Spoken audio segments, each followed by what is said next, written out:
Hi all, ഇന്ന് ഞാൻ ഉണ്ടാക്കാൻ പോകുന്നത് സേമിയ പായസമാണ്. അപ്പോൾ നമുക്ക് എളുപ്പത്തിൽ സേമിയ പായസം എങ്ങനെ ഉണ്ടാക്കുന്നതെന്ന് നോക്കാം. അപ്പോൾ ഞാൻ അതിന് എടുത്തിരിക്കുന്നത് കുറച്ച് സേമിയ എടുത്തിട്ടുണ്ട്. ഇത് റോസ്റ്റഡ് ആയിട്ടുള്ള സേമിയയാണ്, ഓൾറെഡി റോസ്റ്റ് ചെയ്ത് വെച്ചിരിക്കുന്ന സേമിയയാണ്. പിന്നെ ആവശ്യത്തിന് പാല്, ഒരു പാക്കറ്റ് പാൽ എടുത്തിട്ടുണ്ട് ഞാൻ. പിന്നെ എടുത്തിരിക്കുന്നത് കഷ്നട്ടും കിസ്മിസുമാണ്. അതുപോലെ തന്നെ ഒരല്പം ഏലക്ക പൊടിച്ചതെടുത്തിട്ടുണ്ട്. പിന്നെ നമുക്ക് വേണ്ടത് ആവശ്യത്തിന് നെയ്യാണ്. ഞാൻ കുറച്ച് നെയ്യ് എടുത്തിട്ടുണ്ട് മീനയുടെ. അപ്പോൾ ആദ്യം നമുക്ക് പാൽ അടുപ്പത്ത് വെച്ചിട്ട് ഒന്ന് തിളപ്പിച്ചെടുക്കാം.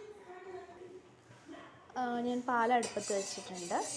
നന്നായിട്ടൊന്ന് തിളയ്ക്കും വരെ നമുക്കൊന്ന് ഇളക്കി കൊടുക്കാം. പാൽ നന്നായിട്ട് തിളച്ച് വരണം.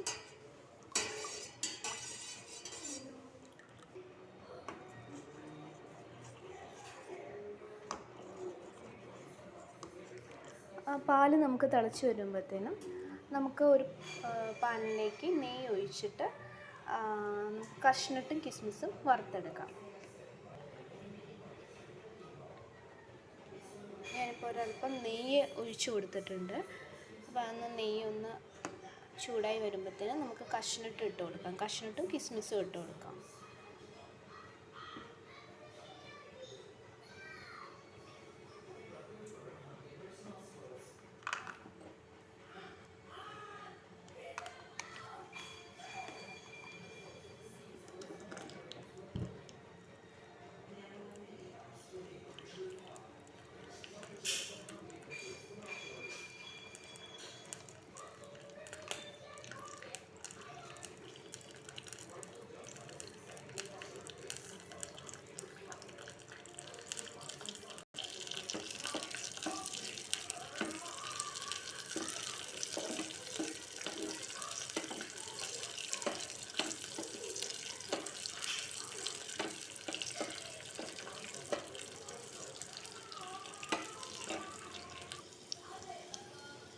നമ്മുടെ കഷ്നട്ടും കിസ്മിസും ഇവിടെ റോസ്റ്റായി വന്നിട്ടുണ്ട്. നമുക്കിനി ഫ്ലെയിം ഓഫ് ചെയ്യാം.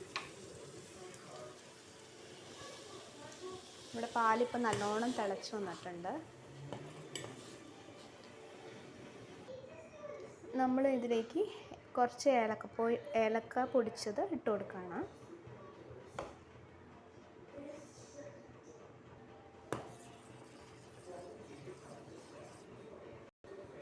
ഇനി നമ്മൾ റോസ്റ്റ് ചെയ്തേക്കുന്ന സേമിയ ഇട്ട് കൊടുക്കണം.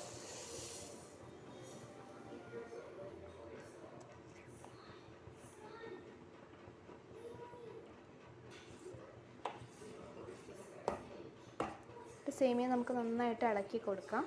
കൈവിടാതെ ഇളക്കി കൊടുക്കണം, അല്ലെങ്കിൽ അടിയിൽ ഒടിക്കും. നന്നായിട്ട് ഇളക്കി കൊടുക്കാം. ഇനി നമുക്ക് പഞ്ചസാര ഇട്ട് കൊടുക്കാം.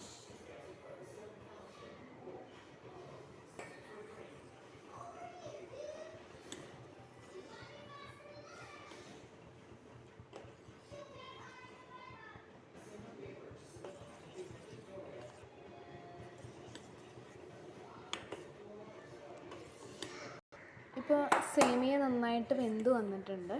ഇനി നമുക്ക് നമ്മൾ റോസ്റ്റ് ചെയ്ത കാഷ്നട്ടും കിസ്മിസും ഇട്ട് കൊടുക്കാം.